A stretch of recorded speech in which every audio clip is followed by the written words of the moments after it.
बीजापुर में शहीद हुए जवानों का शव जगदलपुर लाया गया, जहां मेडिकल कॉलेज में जवानों के शव का पोस्टमार्टम किया गया। सीआरपीएफ के जवानों के साथ केसलूर एसडीओपी डॉक्टर यार के साथ परपा थाना प्रभारी चंद्रशेखर श्रीवास भी पहुंचे थे। आपको बता दें कि बीजापुर जिले में सीआरपीएफ और नक्सलियों के बीच हुई मुठभेड़ में 3 जवान शहीद हो गए। वहीं मुठभेड़ में हुई क्रॉस फायरिंग की चपेट में आकर एक नाबालिग आदिवासी युवती की भी मौत हो गई। 10:30 बजे भैरमगढ़ थाना क्षेत्र के केस पुतुल गांव में एरिया डोमिनेशन पर निकली सीआरपीएफ की टीम पर नक्सलियों ने घात लगाकर हमला कर दिया। नक्सलियों के द्वारा अचानक किए गए हमले का जवाब देते हुए सीआरपीएफ के जवानों ने भी मोर्चा संभाला। ये सभी जवान सीआरपीएफ के 199 बटालियन में तैनात थे। क्रॉस फायरिंग की चपेट में आने से एक नाबालिग बच्ची जिब्बी तेलम की मौत हुई। वहीं एक आदिवासी बच्ची रिंकी हेमला गंभीर रूप से घायल है।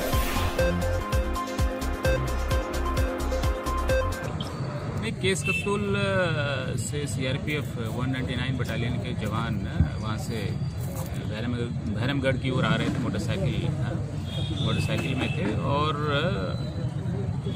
भैरमगढ़ और केस कत्तूल के बीच में एक पुलिया है, जहाँ पे नक्सली घात लगाकर ये मोटरसाइकिल पार्टी पे उन्होंने एम्बुश किया और ऊपर फायरिंग की।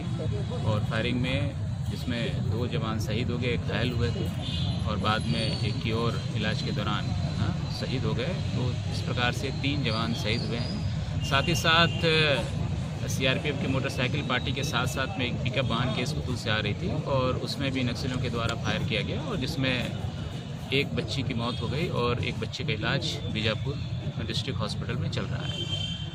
तो अभी किस प्रकार की घटना हुई और पार्टी जो रूटीन सर्च पे आ रही थी और किस प्रकार से नक्सलियों को उनके आने का पता चला, इस बारे में अभी तहकीकात चल रही है, जांच चल रही है।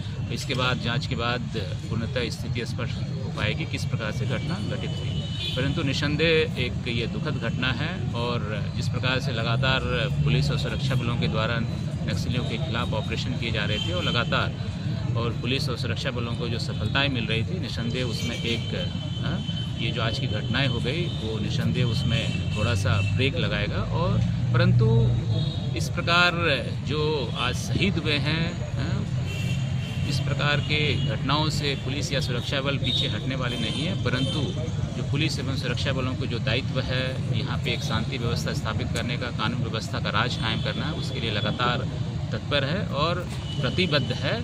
और इससे निस्संदेह जो यहाँ पे जवान या पुलिस तैनात हैं उनको एक मोटिवेशन मिलेगा कि जिन जवानों ने अपनी आज शहादत दी है, उनकी शहादत को नमन करते हुए किस प्रकार से हम और आगे बढ़ें और जो नक्सल समस्या है उसको जड़ से मिटाएं।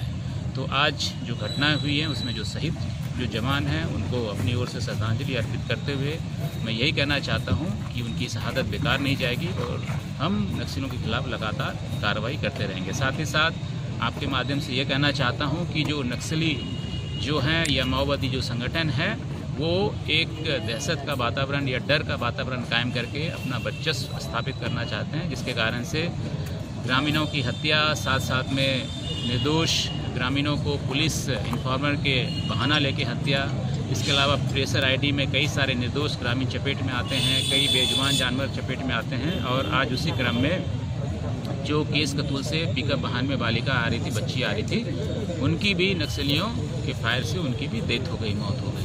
तो ये निस्संदेह दुखद घटना है और भविष्य में इस प्रकार की घटना नहीं हो, इसके लिए जितना भी उपाय होंगे और जो भी प्रिकॉशन लेने होंगे उसको लिया जाएगा कि भविष्य में इस प्रकार की घटना नहीं हो और हमारा ऑपरेशन नक्सलियों के विरुद्ध लगातार चलता रहेगा। 3 जवानों के शव को बुलाया गया और पीएम के बाद गार्ड ऑफ ऑनर रखा गया। नहीं, जो शहादत भी उनकी जो नॉर्मल प्रक्रिया होती है वो नॉर्मल प्रक्रिया करके उनको सबको मतलब गृहग्राम भेजा जाएगा।